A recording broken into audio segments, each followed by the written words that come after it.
Well, I thought I'd show you the condition of the new garden where I planted the corn and stuff.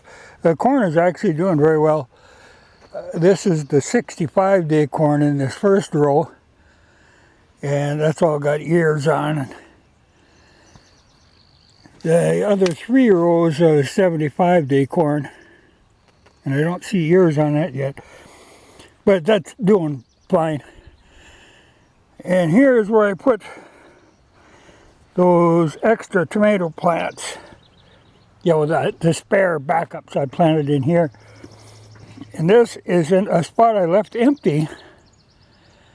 I tend to do that, leave, you always want a little piece of dirt that in case something comes up that you want to plant.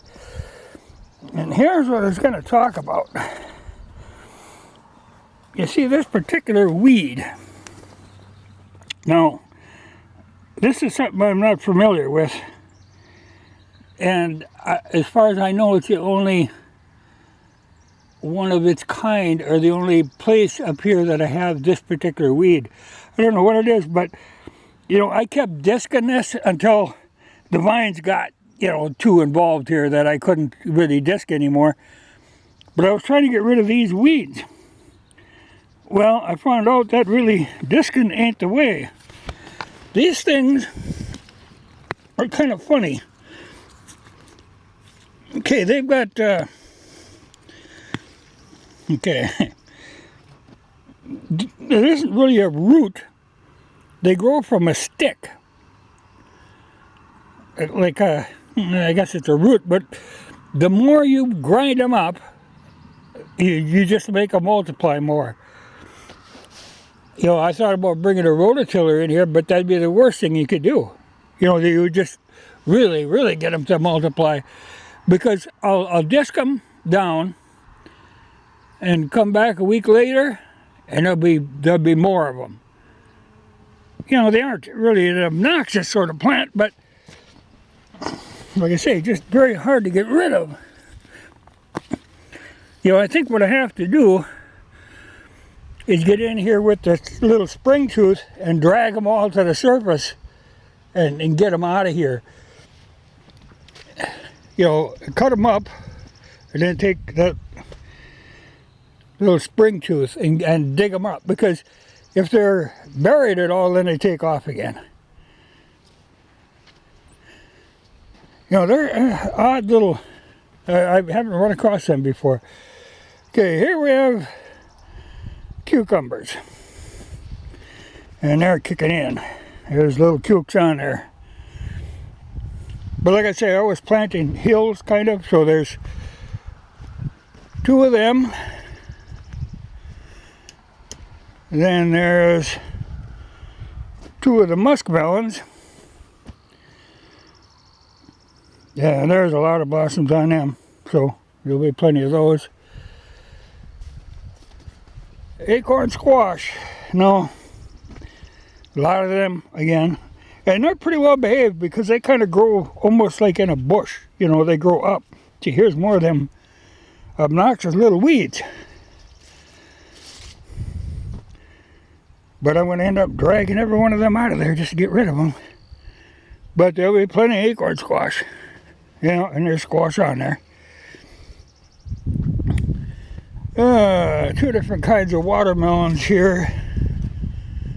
This and this, though. Here's where we come to the real jungle.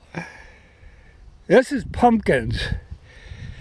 These are those little pie pumpkins. 2 hills of them, and there's going to be a lot of them. And they make that smaller, good pumpkin that I use for making pies. You can can the pumpkin, and they're getting into the corn.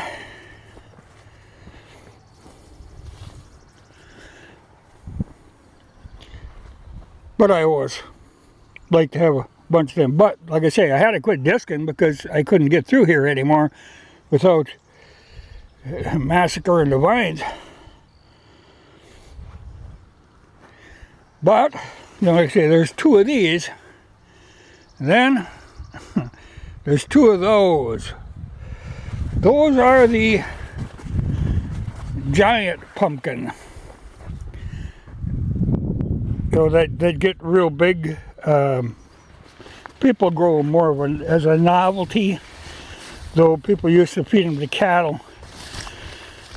You know, chop them up and cattle eat them. But what I'm growing them for is seeds. I like toasted pumpkin seeds. I do that with the regular pie pumpkins, but these have a much bigger seed. So that's my plan with these. But, you know, like I say, that viney stuff, it takes up a lot of room.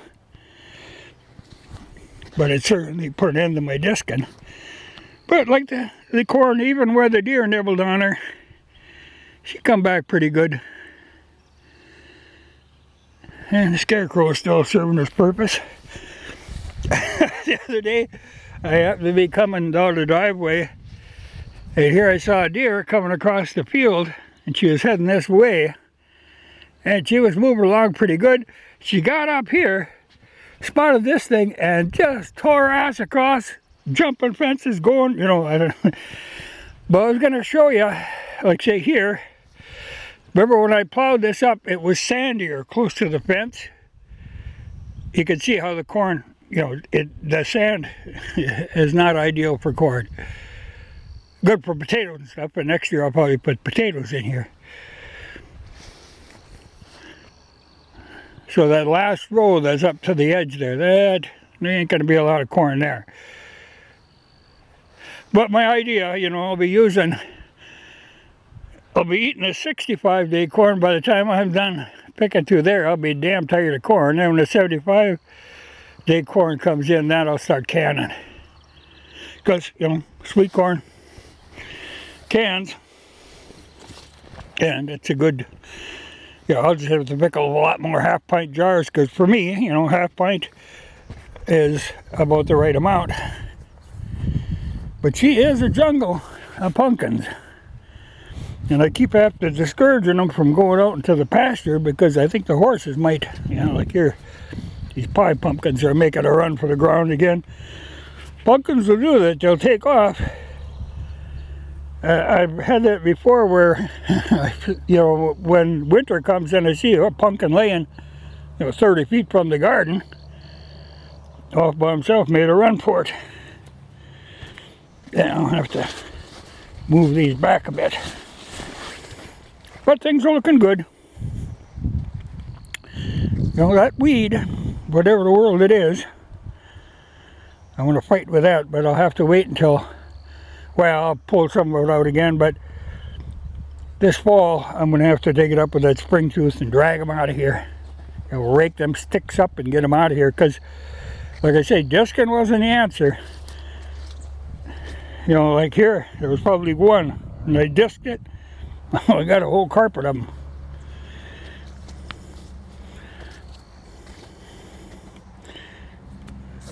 Yeah, I think there's going to be a good crop of musk melons. And I'm looking, there's a lot of blossoms in there. Just full of them. And they're good to have. And cukes.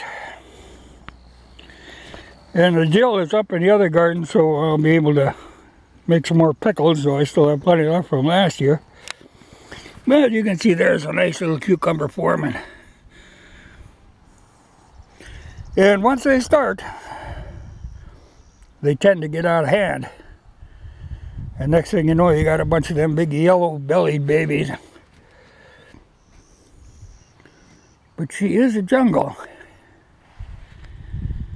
But good ground, you know, once I get rid of that obnoxious weed.